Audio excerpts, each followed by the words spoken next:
So India के अंदर आपने टोटल पढ़े थे कितने बायोस्फीयर रिजर्व्स? 18। अब 18 में से 13 बायोस्फीयर रिजर्व्स ऐसे हैं जो यूनेस्को के world network for biosphere reserve में एंटर कर चुके हैं। ये चीज पहली बात आपने याद रखनी है। बाकी यूनेस्को के हेडक्वार्टर पेरिस में आ जाएंगी, ऊपर साथ में मतलब फ्रांस में आ गया। साथ में आपने जब मैप ड्रॉ करा था फ्रांस इस तरह से था, यहाँ पे स्पेन था, यहाँ पे कौन सी बे आई थी? Bay of Biscay. Good, bay of Biscay आई थी यहाँ पे, तो ये भी याद रखना है आपने इसी के साथ, बिस्के बिस्के। नाउ ये जो कोल्ड डेजर्ट है हिमाचल प्रदेश में लोकेटेड है, लाहौल एंड स्पीति डिस्ट्रिक्ट आ जाएगी, और उसमें भी मेजर जो पार्ट आएगा वो कौन से एरिया का? स्पीति वैली का रहता है। तो इतनी पॉइंट्स तो आपने ध्यान में रखने हैं। अब जो 18 बायोस्फीयर रिजर्व थे, एक बार फटाफट से उसको रिवाइज कर लेते हैं। अगर मैं मैप ड्रॉ करूं तो सबसे पहले उड़ीसा में आपने एक पढ़ा था, नाम बताओ। सिमलीपाल, ठीक है, सिमलीपाल। उसके बाद हिमाचल का आ गया कोल्ड डेजर्ट, उत्तराखंड का नंदा देवी, देन सिक्किम में कौन सा था? कंचनजोंगा, ठीक है। फिर नॉर्थ ईस्टर्न स्टेट्स में हम गए थे, यहाँ पे मेघालय में अगर देखोगे कौन सा था? नॉकरेक, ठीक है। असम में कौन सा पड़ा था? मानस नेशनल पार्क। फिर इसके बिल्कुल बॉर्डर पे भी आपने एक पढ़ा था, कौन सा? दिब्रू साइकोवा, ठीक है। ऊपर कौन सा था? दिबांग दिहांग, ये अरुणाचल वाला आ गया। ये हो गया आपके नॉर्थ ईस्टर्न के। उसके बाद आंध्र प्रदेश में था कोई? Very good, Seshachalam hills, Seshachalam hills. फिर आपने यहाँ पे ट्राई जंक्शन में एक पढ़ा था, नीलगिरी बायोस्फीयर रिजर्व। 3 स्टेट्स को टच करता था, इतना याद है सभी को, ठीक है। और कौन कौन से बचे? हाँ, ये भी एक ग्रेट रन ऑफ कच्छ, ठीक है। पन्ना आ गया मध्य प्रदेश का, और पंचमाड़ी भी यहाँ पे आ जाएगा, पंचमाड़ी। अगस्त्य मलाई, ये तमिलनाडु का मेजर एरिया और थोड़ा सा केरला को भी टच करता था, अगस्त्य मलाई। और यहाँ पे श्रीलंका, गल्फ ऑफ मन्नार, और साइड में अंडमान एंड निकोबार वाला एरिया कौन सा था? ग्रेट निकोबार, ठीक है, ग्रेट निकोबार। कौन सा बचा अभी? सुंदरबंस बच गया, ये वाला एरिया आ गया सुंदरबंस का। और हो गया 18। 1 2 3 4 5 6 7 8 9 10 11 12 13 14 15 16 17। कौन सा? नौकरिक तो हो गया, एक बचा, मैप पे देख लेते हैं उसको फटाफट से। पंचमाड़ी तो हो गया, अगर आई थिंक अचना कमार, यस ये वाला अचना कमार अमरकंटक बायोस्फीयर रिजर्व। तो ये हो गया आपके 18 बायोस्फीयर रिजर्व। अब इसमें से ना 5 एलिमिनेट कर देने हैं, क्योंकि ये बढ़िया सवाल आपके पेपर में बन सकता है। 5 कैसे करोगे? कुछ तो आपने कल भी कर लिए थे, जैसे ग्रेट रन ऑफ कच्छ है, ये नहीं था आपकी जो 13 बायोस्फीयर रिजर्व्स की लिस्ट आप देख रहे हो ना यूनेस्को लेवल पे, ये नहीं आएगा। नंबर 2 पे वो जो आपने मानस नेशनल पार्क देखा, कहां पे था? असम वाले एरिया में, ये भी इसका नहीं है। देन थर्ड आपने याद रखना है, आजो दिब्रू साइकोवा भी नहीं है, और जो आपने ऊपर देखा दिहांग दिबांग भी नहीं है। और इसके अलावा जो आपने आंध्र प्रदेश में देखा शेषाचलम हिल्स, ये भी इसका पार्ट नहीं है। तो इन 5 के अलावा बाकी जितने भी बायोस्फीयर रिजर्व्स आप इंडिया में पढ़ रहे हो वो सारे एंट्री ले चुके हैं यूनेस्को के world network for biosphere reserve के अंदर। रह जाएंगे याद, ये 5 वाले याद रखने हैं, 18 आपको याद नहीं है, माइनस कर लेना वहां से। अब चलते हैं, इंडिया का ये 13th बायोस्फीयर रिजर्व बन चुका है जो यूनेस्को के world network for biosphere reserve में एंट्री कर चुका है। अच्छा, अब यहां से एक और सवाल बन सकता है आपसे कि ये जो बायोस्फीयर रिजर्व है ये क्या होते हैं? तो पहले तो वो भी आपको पता होना चाहिए, प्लस इंडिया के अंदर कैसे डेजिग्नेशन दिया जाता है बायोस्फीयर रिजर्व का। जैसे टाइगर रिजर्व का भी आपने एक टाइम पे पढ़ा था, वाइल्ड लाइफ प्रोटेक्शन एक्ट के कुछ सेक्शन देखे थे, उनको अभी मैं नहीं बोलूंगी नहीं तो कंफ्यूजन होगा। यहाँ पे जो आपकी एक्ट आएगी आज वो एनवायरमेंट प्रोटेक्शन एक्ट रहेगी। मिनिस्ट्री का आइडिया लगाओ कौन सी रहेगी? Ministry of environment, forest and climate change, ये मिनिस्ट्री आ जाएगी।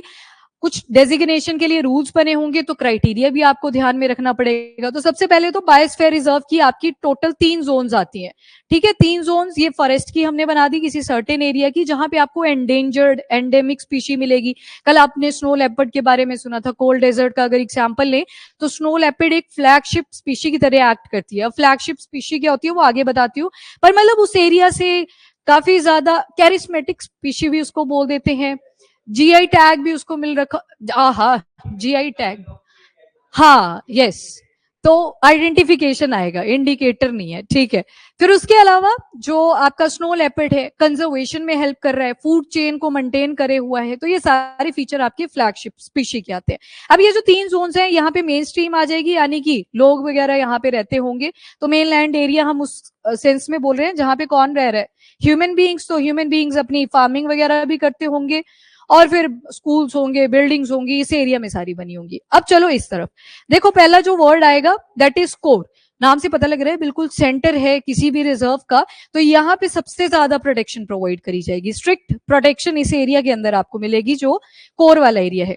इसके थोड़े से बाहर जाओगे तो बफर जोन आएगी। बफर जोन में थोड़ी बहुत एक्टिविटीज अलाउ कर दी जाती हैं। फॉर एग्जांपल मान लो इस रिजर्व के केस में आपने देखा था चंद्रताल लेक थी, तो किसी को अगर फोटोग्राफी वगैरह वहां पे करनी है तो उनको अलाउ कर दिया जाएगा, लमसम अमाउंट ऑफ मनी उनसे ले लिया जाएगा, तो उनको अलाउ कर दिया। प्लस एजुकेशन रिलेटेड कोई काम करना है, रिसर्च वर्क करना है, तो वो बफर जोन के अंदर अलाउड कर दिया जाता है। एंड थर्ड जोन जो आती है वो है ट्रांजिशन, मतलब एक ट्रांजिशन जोन आ गई बिटवीन बफर और दूसरा आपका जो मेनलैंड वाला एरिया था। अब ट्रांजिशन जोन के अंदर इको टूरिज्म भी अलाउ कर दिया जाता है, थोड़ी बहुत फार्मिंग भी अलाउ कर दी जाती है, जो यहाँ के लोग हैं आसपास जो रह रहे होंगे उनको फार्मिंग अलाउ कर दी जाती है। मतलब आप क्या देख रहे हो, स्ट्रिक्टनेस कहाँ को इंक्रीज करेगी जैसे जैसे आप कोर की तरफ को जाओगे। तो ये तो आ गया बायोस्फीयर रिजर्व। कोई भी एरिया हो सकता है जहां पे एंडेंजर्ड स्पीशी आपको मिले, नंबर 1। वल्नरेबल भी हो सकती है, फ्लैगशिप स्पीशीज भी हो सकती है। फ्लैगशिप का मीनिंग आई थिंक क्लियर है, जो फूड चेन वगैरह को मेंटेन करने में हेल्प कर रही है। Endemic species very important, near endemic भी हो सकती हैं जो सिर्फ उसी लोकेशन पे लोकेटेड है। एंडेमिक तो मतलब रीजनल, थोड़े बहुत आगे पीछे के जो एरियाज है वहां पे भी लोकेटेड होंगी। नियर एंडेमिक मतलब उसी स्पेसिफिक लोकेशन पे है। देन उसके अलावा जो कम्युनिटी होगी वहां की, कम्युनिटी मतलब लोकल पीपल जो होंगे वो उसके कंजर्वेशन के लिए एफर्ट पुट अप कर रहे होंगे। इवन जो टिम है जो यूनेस्को के हेड थे, उन्होंने भी यही चीज बोली कि कोल्ड डेजर्ट की एंट्री के बाद हमें ये चीज रियलाइज होती है कि कम्युनिटी का कितना इंपॉर्टेंट रोल होता है किसी भी फ्रेजाइल इकोसिस्टम को मेंटेन करने में। ये इसका सिलेक्शन क्राइटेरिया आ गया, आगे दोबारा से लिखा है वहां पे रीड कर लेंगे, ये सिलेक्शन क्राइटेरिया आ गया। कम्युनिटी की इन्वॉल्वमेंट प्लस वहां का फ्लोरा एंड फौना तो देखना ही है, और कुछ vulnerable species, endangered species, endemic species भी होंगी। कई कम्युनिटीज के बारे में आपने केरला से भी सुना होगा, वहां पे सांप वगैरह पकड़ते हैं, पर वो सांप ही अवेलेबल कोर वाली जोन में होते हैं, तो उनको ऑटोनॉमी प्रोवाइड करी होती है कि सिर्फ आप ही जा सकते हो, पर औरों को नहीं आप लेके जा सकते। बाकी जो जाते हैं वो इस बफर जोन तक जाते हैं, कोर तक बहुत rare of the rare cases में आप मिले। हाँ करते हैं, बहुत सारे माफिया घूमते हैं थ्रू आउट स्टेट्स। ये वही वाला जोन है, कोर जोन, यहाँ पे होता है। कौन से वाली? जो बायोस्फीयर रिजर्व है उसको सेंटर डेजिग्नेट कर रहा है, पर स्टेट प्रपोजल लेके आता है, कॉन्करेंट में आएगा ये मेरे ख्याल से, मैंने चेक नहीं किया, एक बार देख लेंगे उसको। ओके, बायोस्फीयर रिजर्व डन, ठीक है। अब आते हैं दूसरे इंपॉर्टेंट क्वेश्चन पे जो आपके प्री में भी पूछा जा सकता है। शेड्यूल 7 से इनका कोई लेना देना नहीं है, यहाँ पे सेंटर और स्टेट दोनों इंपॉर्टेंट रोल प्ले करते हैं। आपको स्पेसिफिक टर्म नहीं मिलेगी किसी भी लिस्ट के अंदर, तो ये अवॉइड कर दो। इंडिया के अंदर अगर आपको कोई एरिया बायोस्फीयर रिजर्व डिक्लेयर करना है तो कैसे करना है? तो सबसे पहले तो सेम सी स्टोरी है, स्टेट आगे आएगी, एक प्रपोजल लेके आएगी। अगेन यहाँ पे सिर्फ रिकमेंडेशन स्टेट देती है, एंड एट द एंड जो डिसीजन रहेगा वो आपकी सेंट्रल गवर्नमेंट का रहता है। तो स्टेट आई, प्रपोजल लेके आई, जो आपने सिलेक्शन क्राइटेरिया पढ़ा कि कैसी कैसी स्पीशी हैं, कैसे कम्युनिटी जो स्पीशी है उनको प्रोटेक्ट करने में हेल्प कर रही है, कंजर्वेशन एफर्ट पुट अप कर रही है, तो सिलेक्शन क्राइटेरिया यहाँ पे मेंशन करा होगा और साथ में लिखा होगा कि हमें इस एरिया को बायोस्फीयर रिजर्व डिक्लेयर कर दीजिए। तो ये स्टेट ने प्रपोजल लाया। अब ये प्रपोजल जाता है आपकी ministry of environment, forest and climate change के पास, इनके पास चला गया। अब ये चेक करेंगे कि वो जो सिलेक्शन क्राइटेरिया लिखा है वो अप टू द मार्क है, क्या इसको हम एनवायरमेंटल प्रोटेक्शन एक्ट 1986 के तहत डेजिग्नेट कर सकते हैं एज अ बायोस्फीयर रिजर्व।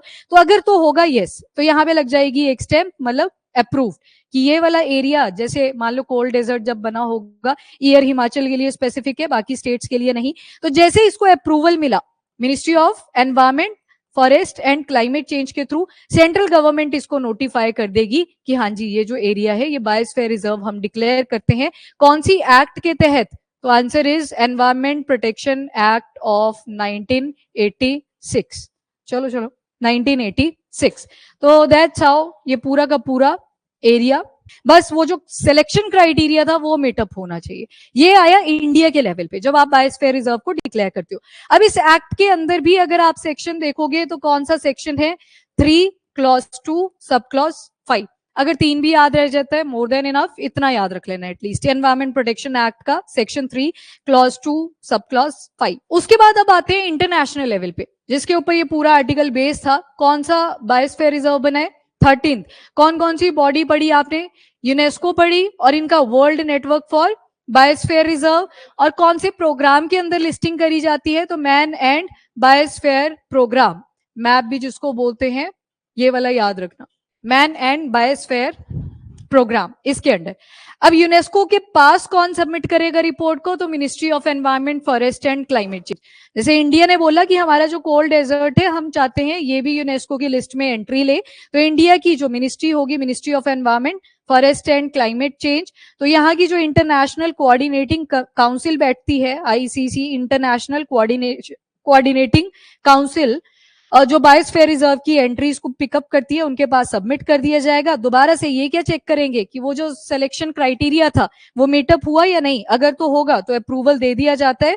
और finally man and biosphere reserve जो प्रोग्राम चल रखा है उसके अंडर, और जो world network for biosphere reserve है, इसमें एंट्री मिल जाती है कोल्ड डेजर्ट को। ये इंटरनेशनल प्रोसीजर था। मेन रोल क्या हुआ? तो ये वाली चेंज चलेगी। इंडिया का डिफरेंट हुआ, थोड़ा सा बॉडीज का डिफरेंस है, बाकी क्राइटेरिया तो वही रहेगा, जो सिलेक्शन क्राइटेरिया है दैट इज से एंडेमिक, एंडेंजर्ड। फिर होता क्या है, अब फायदा क्या हुआ? कोल्ड डेजर्ट को मिल तो गया इंटरनेशनल रिकॉग्निशन, पर फायदा क्या हुआ इस चीज का? इको टूरिज्म वर्ड आएगा, इको टूरिज्म तो प्रमोट होगा ही होगा, प्लस इंटरनेशनल एफर्ट डाले जाएंगे।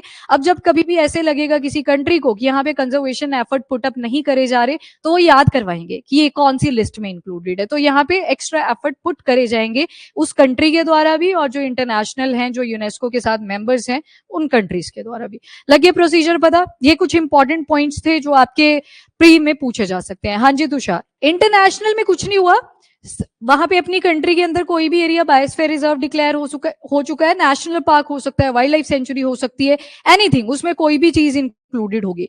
अब इंडिया ने क्या किया? इंडिया की जो मिनिस्ट्री थी ना environment, forest and climate change की, उन्होंने एक पर्चा बनाया जिसको बोलते हैं डिटेल्ड डॉसियर। डॉसियर मतलब एक डिटेल्ड डॉक्यूमेंट है जिसमें सारे सिलेक्शन क्राइटेरिया उन्होंने मेंशन करे हैं। फिर उसके बाद एक इंटरनेशनल कोऑर्डिनेटिंग काउंसिल होगी, ये किसकी है? ये यूनेस्को की है। इनके पास ये रिपोर्ट सबमिट करी, रिपोर्ट सबमिट करने के बाद वो भी क्या करेंगे? सिलेक्शन क्राइटेरिया चेक करेंगे कि क्राइटेरिया के बेसिस पे है भी इन्होंने बायोस्फीयर रिजर्व डिक्लेयर करा कि ऐसे कर दिया है। अगर तो ये मीट हो जाती है तो उसके बाद अप्रूवल मिल जाता है, और ये जो प्रोग्राम है मैन एंड बायोस्फीयर प्लस जो world network for biosphere reserve है, दोनों की लिस्ट में एंटर कर दिया जाता है कि अब ये इंटरनेशनली रिकॉग्नाइज्ड है as a biosphere reserve. Clear? ये बहुत इंपॉर्टेंट पॉइंट्स थे, इससे रिलेटेड आते हैं, जैसे टाइगर रिजर्व का हमने पहले किया था बहुत, तो याद रखनी है ये चीजें। चलो जी, अब इंडिया का 13th UNESCO biosphere reserve which is cold desert, उसको भी डेजिग्नेशन मिल चुका है यूनेस्को लिस्ट के under, which is world network for biosphere reserve. अब देखो हिमाचल वाले इसको अपने मेंस पेपर में भी यूज कर सकते हैं, environment and ecology conservation effort के ऊपर सवाल आते हैं, वहां पे मेंशन करना है। और कौन सा प्रोग्राम है? तो map, man and biosphere programme. Council कहां पे हुई? तो जहां पे यूनेस्को के हेडक्वार्टर्स हैं, पेरिस, फ्रांस। तो 13 बायोस्फीयर रिजर्व अब इंडिया की तरफ से एंटर कर चुके हैं, पर ऐसा भी नहीं है कि सिर्फ इंडिया के ही बायोस्फीयर रिजर्व को डेजिग्नेशन मिला है, इंक्लूडिंग 25 मोर नेशन, उनकी साइट्स को भी इस लिस्ट के अंदर इंक्लूड करा गया है। तो इंपॉर्टेंट, याद रखिएगा इसको। नाउ सिग्निफिकेंस क्या है इस कोल्ड डेजर्ट का? तो सबसे पहले तो first high altitude cold desert है जिसको इसमें एंट्री मिल चुकी है इंडिया की तरफ से, और coldest and driest ecosystem hold कर रहा है अभी तक, जो यूनेस्को के अंदर ऑलरेडी लिस्टेड है। कितने स्क्वायर किलोमीटर का एरिया है? तो लगभग 7770 स्क्वायर किलोमीटर तक का, और हाइट कितनी रहेगी? तो 3300 टू 6600 मीटर्स तक की। कौन सी रेंजेस हैं? तो आप 4 रेंजेस पढ़ते हो, trans Himalayan, greater Himalaya, lesser Himalaya और शिवालिक। तो ट्रांस हिमालयन रेंजेस के अंदर आपका ये वाला एरिया लोकेटेड है। Very important. Now core areas क्या क्या इंक्लूडेड है यहाँ पे? तो यहाँ पे एक नेशनल पार्क है, पिन वैली नेशनल पार्क, यहाँ पे एक लेक है चंद्रताल लेक, सारचू प्लेन्स है, सारचू पास है, देन बारालाचाला पास है, और साथ में एक वाइल्ड लाइफ सेंचुरी भी इसके अंदर होल्ड है which is Kibber. I think Babita आपको अपना आंसर दोबारा से यहाँ पे मिल गया कि डिफरेंस कहां पे है। तो बायोस्फीयर रिजर्व एक अम्ब्रेला टर्म की तरह यूज होती है जिसके अंदर मल्टीपल चीजें आ सकती हैं। लैंडस्केप देखोगे तो ग्लेशियल वैलीज आ गई, ग्लेशियर फुलफिल, ये वाली कंडीशन तो आराम से फुलफिल होती हुई आपको लाहौल एंड स्पीति में मिलती है। विंड स्वेप्ट प्लेटू, एक टाइम पे पहाड़ी थी पर हवाएं इतनी जोर से चलती हैं कि अब ये सीधी हो चुकी हैं, कुछ इस फॉर्म में आपको दिखेंगी। प्लेटू प्लेन एरिया हो जाता है ना, हाँ, पर रगिंग अभी भी दिखाई देगी क्योंकि हवाएं तो अभी भी कॉन्टिन्यूअसली चल रही हैं। एल्पाइन लेक्स हैं, लेक तो मिल रही है चंद्रताल लेक, पर उसके अराउंड आपको पेड़ नहीं मिलेंगे, ट्रीलेस कंडीशन है। रग्ड हाई ऑल्टीट्यूड डेजर्ट, ठीक है, रग्ड मतलब उबड़ खाबड़ अपीयरेंस मिलेगी, दूर से देखोगे तो प्लेटू की तरह सीधा सा दिखाई देगा।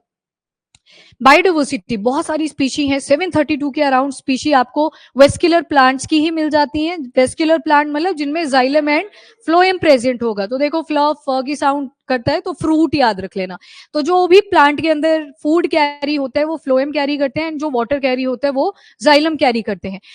इसके अलावा 30 एंडेमिक स्पीशी मतलब उस रीजन के अंदर आपको मिलेगी, plus 157 near endemic species.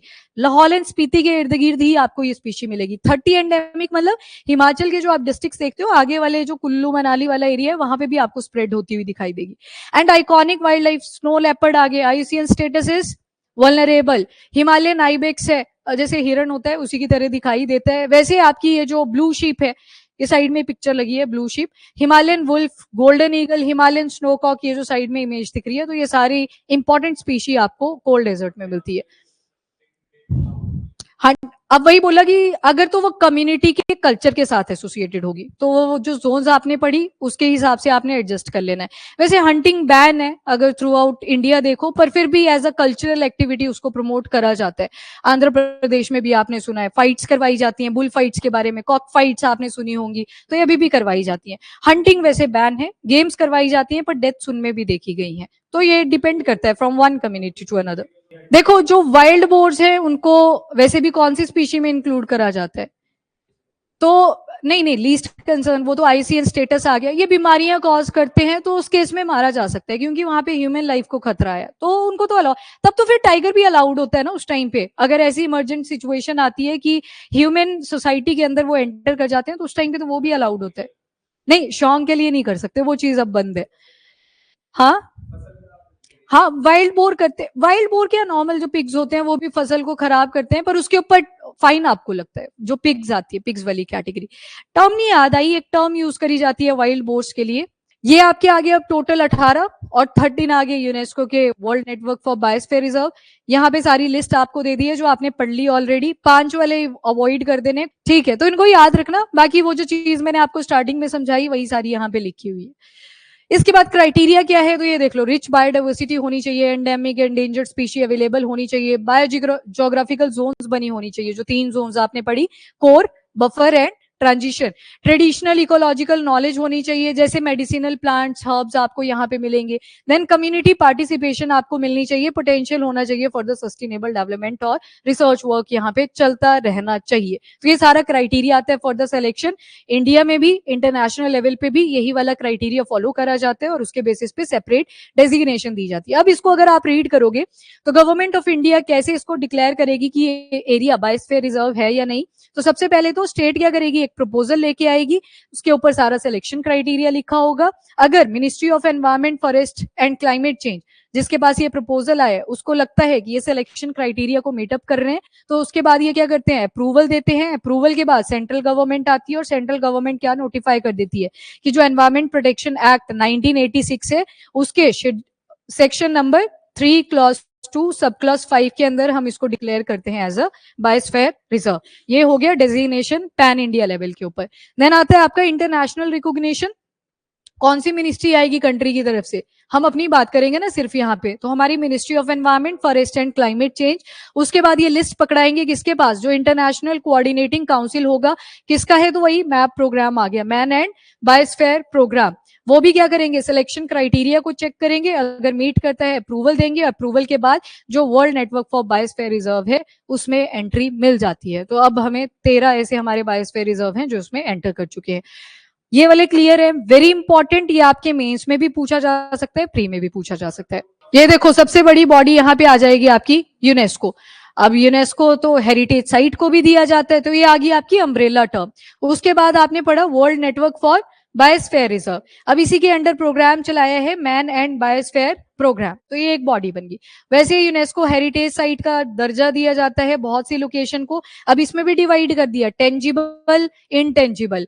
Culture होगा, इंटेंजिबल आ गया जिसको आप टच नहीं करोगे पर देख पाओगे में, एंड टेंजिबल आ गई कोई भी आर्किटेक्चर हो गया, मॉन्यूमेंट हो गया, तो यूनेस्को इज अम्ब्रेला टर्म, इसके अंडर ये सारे प्रोग्राम्स चलते हैं। तो इस तरह से बहुत सारी चीजें हैं यूनेस्को के अंडर। ओके, लोकल कम्युनिटी, अब ये कोल्ड डेजर्ट के कुछ फैक्ट्स है। लगभग पॉपुलेशन आपको 12,000 रेजिडेंट्स की मिलेगी। लाइवलीहुड किस किस के ऊपर बेस्ड है, तो यहाँ पे आपको याक्स मिलेंगे, गोट की हर्डिंग करी जाती है। याक्स के मल्टीपल यूजेस आते हैं, ट्रांसपोर्टेशन के लिए भी यूज करा जाता है, और टूरिज्म आ गया, जब लोग जाते हैं वो तो हो गया ट्रांसपोर्टेशन, और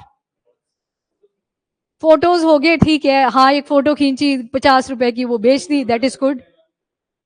हाँ वेरी गुड, मतलब जो फीमेल याक होती है तो उसका मिल्क भी कंज्यूम करा जाता है। और जब बहुत सर्दी पड़ती है, क्लोथिंग बनाई जाती है, बाल होते हैं लंबे लंबे तो इसकी क्लोथिंग में यूज होते हैं, और जब डेथ हो जाती है तो इसको एज अ फ्लैश भी यूज कर लिया जाता है, मतलब मीट की फॉर्म में भी यूज करते हैं, कंज्यूम भी करते हैं। तो मल्टीपल यूजेस हैं एक ही जगह से। सेम गोट का केस आ गया, गोट की आप हर्डिंग भी कर रहे हो, बाद में जरूरत बड़ी खा भी रहे हो। अब नॉन वेजिटेरियन केस है तो जरूरी नहीं होता उसकी डेथ ही होनी चाहिए, उससे पहले भी किल करा जा सकता है।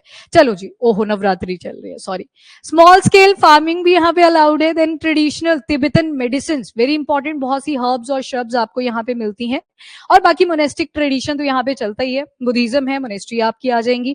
एंड लोकल काउंसिल्स भी बनाई हैं जो मैनेज करती हैं वहां के नेचुरल रिसोर्स को। मिल गया ना एक सिलेक्शन क्राइटेरिया आराम से, जो कम्युनिटी के साथ एसोसिएट करता है उस एरिया को। देन यूनेस्को की क्या स्टेटमेंट आती है कि कोल्ड डेजर्ट बायोस्फीयर रिजर्व एक ऐसा बढ़िया एग्जांपल है कि एक तो वहां का टेरेन देखोगे तो टफ है, पर कम्युनिटी कैसे कंजर्वेशन एफर्ट पुट अप कर रही है वहां की स्पीशी को बचाने में, तो कम्युनिटी एक इंपॉर्टेंट रोल प्ले करती है। और अगर ग्लोबल कंटेंट आप देखें तो 26 नए बायोस्फीयर रिजर्व यूनेस्को की लिस्ट में एंटर हुए हैं अक्रॉस 21 कंट्रीज, मतलब टोटल 21 कंट्रीज थी, और अभी तक 142 कंट्रीज में से 785 इस लिस्ट के अंदर आ चुके हैं। हाईएस्ट एडिशन इंडिया के केस में देखो तो इन 20 ईयर्स में आपको मिलेगी, और इतना एरिया लगभग इन बायोस्फीयर रिजर्व ने इन टोटल पूरे वर्ल्ड लेवल पे देखोगे 1 मिलियन स्क्वायर किलोमीटर तक का एरिया इन 785 बायोस्फीयर रिजर्व ने कवर करके रखा है। जैसे आप साउथ अमेरिकन कंट्री बोलीविया पढ़ते हो ना, बस उतना जैसा एरिया आपको सिर्फ अब के टाइम पे क्या मिलेगा, बायोस्फीयर रिजर्व वाला। बोलीविया की बात नहीं करी, साइज ऑफ बोलीविया की बात करेगी, जितना एरिया बोलीविया का है उतने एरिया में आपको पूरे वर्ल्ड में ये बायोस्फीयर रिजर्व मिलेंगे। इसके अलावा फ्लोरा फौना, फ्लोरा मतलब प्लांट्स की बात हुई है, different species and medicinal plants भी आपको मिलेंगे जो सोवा, रिकबा और अमची सिस्टम में यूज करा जाता है। साइंस होती है, एमबीबीएस करते हैं लोग, वैसे ही ये लोकल साइंस ऑफ हीलिंग जो टीच करी जाती है उस स्पेसिफिक एरिया के अंदर, दैट इज सोवा, रिक्पा और अमची सिस्टम। सीधा सा सवाल, ये चीजें हैं क्या, तो ये साइंस ऑफ हीलिंग है। जो मेडिसिन कौन सी यूज होंगी, वहां की लोकल हर्ब श्रब्स उनका यूज करा जाता है, तो साइंस ऑफ हीलिंग है। एंड 17 मैमल की स्पीशी मिलेंगी, 119 लगभग बर्ड्स की स्पीशी मिलेगी। ये ऑन एन एवरेज नंबर सा याद रखना है, स्पेसिफिक सिर्फ हिमाचल के लिए इंपॉर्टेंट है जो वहां के स्टूडेंट्स हैं। एंड स्नो लेपर्ड यहाँ की एक फ्लैगशिप स्पीशी आती है, तो फ्लैगशिप स्पीशी के अंदर आपको कुछ टर्म्स ध्यान में रखनी है। वेल नोन है, यानी कि वहां की कम्युनिटी और जो फोटोग्राफर्स होते हैं उनको भी पता होता है कि यहाँ पे अपने को स्नो लेपर्ड की बहुत अच्छी इमेज मिलेगी, तो इको टूरिज्म भी प्रमोट हुआ, इकोनॉमी भी बूस्ट हुई, प्लस वेल नोन, मतलब थ्रू आउट कंट्री पता है, फॉरेन कंट्रीज में भी पता है कि यहाँ पे ये वाली स्पीशी एग्जिस्ट करती है जिसकी हमको लेनी है फोटो। नंबर 1, कैरिस्मेटिक एनिमल है यहाँ का, माना जाता है कैरिस्मा वैसा ही है इनका। देन उसके अलावा ये कंजर्वेशन एफर्ट पुटअप करे जाए वहां की लोकल कम्युनिटी के द्वारा, तो लोकल कम्युनिटी एनिमल और प्लांट कोई सी भी हो सकती है फ्लैगशिप, पर लाहौल एंड स्पीति के केस में आप सुनोगे ज्यादातर स्नो लेपर्ड बहुत ज्यादा रहती है। एक आपने ये जो आपने ब्लू शिप के बारे में पढ़ा तो वो भी काफी न्यूज में रहती थी, बट एनीवेज ये वाली फ्लैगशिप की कैटेगरी में। और इसके अलावा फंड रेज करे जाते हैं डिफरेंट एनजीओ के थ्रू, गवर्नमेंट्स के थ्रू, की स्पीशी को बचाया जाए। अब ये क्यों इंपॉर्टेंट है, तो अगेन वही चीज आ गई, फूड चेन को मेंटेन करने के लिए। यहाँ पे घास थी, यहाँ पे मान लो वो शीप थी, ऊपर आ गया स्नो लेपर्ड, अगर स्नो लेपर्ड की पॉपुलेशन इंक्रीज कर जाएगी तो क्या होगा, वो ह्यूमन सेटलमेंट की तरफ आना शुरू करेगा, क्योंकि उसके जो नीचे वाला लेवल था वहां पे खाना नहीं बचा था। सेम अगर शीप की पॉपुलेशन बहुत ज्यादा इंक्रीज कर रही है तो मतलब स्नो लेपर्ड डिक्रीज कर चुके हैं, उनको अटैक करने वाला कोई नहीं है, तो ये तो सारी घास खा जाएगी, तो इससे तो पूरा का पूरा जो फूड चेन था, फूड वेब था, वो पूरा डिस्टर्ब कर जाएगा। तो ये सारी चीजें अट्रैक्टिव होता है, पॉपुलर होता है, सिंबॉलिक एनिमल होता है, पब्लिक सपोर्ट भी मिलता है उसको कि मेरी कंजर्वेशन करी जाए। अम्ब्रेला इफेक्ट ये कॉज करता है, आई थिंक अम्ब्रेला इफेक्ट अब क्लियर है, जितने भी ये खा रहे हैं नीचे वालों को तो मेंटेन कर रहे हैं इकोलॉजी को, जो ट्रॉपिकल लेवल्स आप पढ़ते हो फूड चेन के, तो ये मेंटेन होते हैं इनडायरेक्टली।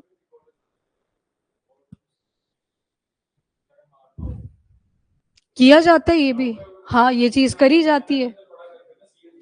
पहली जो ऑप्शन रहती है वो ट्रांसपोर्ट करा जाता है, दूसरी कंट्रीज को ऑफर करते हैं कि एबीसीडी एनिमल है, हमारी कंट्री के अंदर इनका नंबर इंक्रीज कर रहा है, तो आपको खरीदने तो नहीं है हमसे, क्योंकि आपके पास नहीं है। एग्जाम्पल, बोत्सवाना में आपने एलिफेंट्स पढ़े थे, अब उन्होंने मारने से पहले क्या पूछा दूसरी कंट्री से, जैसे सोमालिया है ऊपर, बाकी जो अफ्रीकन कंट्रीज है, कि हमारी कंट्री के अंदर एलिफेंट्स का नंबर इंक्रीज हो गया है, तो ह्यूमन और एनिमल कॉन्फ्लिक्ट भी इंक्रीज करता है कि आपको परचेज करने हैं, अगर नहीं करने हैं तो फिर हम खुद देख लेंगे। अब खुद कैसे देखेंगे आपको पता है। सेम डॉग्स का केस आया था, डॉग्स की पॉपुलेशन इंक्रीज कर जाती है तुर्की में, उन्होंने सऊदी अरेबिया में सेम, तो सऊदी अरेबिया वालों ने तो बोला हमारे पास एक डेजर्ट पड़ा है, किसी को बेचने नहीं है, कुछ नहीं, वहां पे छोड़ आएंगे, वो आपस में compete करेंगे, फाइट करेंगे, कुछ एक दूसरे को खा जाएंगे, जो लास्ट तक बचेगा उसको कोई रेप्टाइल खा जाएगा। मैंने बोल तो दिया सऊदी अरेबिया, मैंने तुर्की बोल दिया ना पहले, सऊदी अरेबिया की रूबल खाली वाला एग्जाम्पल। तो करी जाती है मेंटेन, जब पॉपुलेशन बहुत ज्यादा इंक्रीज करती है तो उस टाइम पे करते हैं ऐसे एफर्ट। पहली जो एफर्ट रहती है वो लीनियंट रहती है, कि दूसरी कंट्री से पूछ लिया, किसी दूसरी स्टेट से पूछ लिया कि ऐसे ऐसे नंबर इंक्रीज हुआ है, उसके बाद करते हैं ऐसे। क्योंकि हमारे सिविलाइजेशंस के हिसाब से जो सबसे टॉप पे कोई स्पीशी आती है दैट इज होमोसेपियन सेपियन। अब सेपियंस हो चुके हैं, अगली जनरेशन इज डिफरेंट, डिजिटलाइज है इस वजह से। चलो जी ठीक है। इसके अलावा 2 और नई रामसर साइट्स भी ऐड हुई हैं यूनेस्को की लिस्ट में। तो अब रामसर साइट, ये देखो यूनेस्को की लिस्ट में रामसर साइट, तो यूनेस्को आ गई अम्ब्रेला टर्म, जिसमें आपने मल्टीपल चीजें देखी, बायोस्फीयर रिजर्व से रिलेटेड भी देखी, रामसर साइट से भी रिलेटेड देखी, तो मल्टीपल चीजें आपकी यूनेस्को के अंडर आते हैं, तो इंपॉर्टेंट है फॉर इंडिया।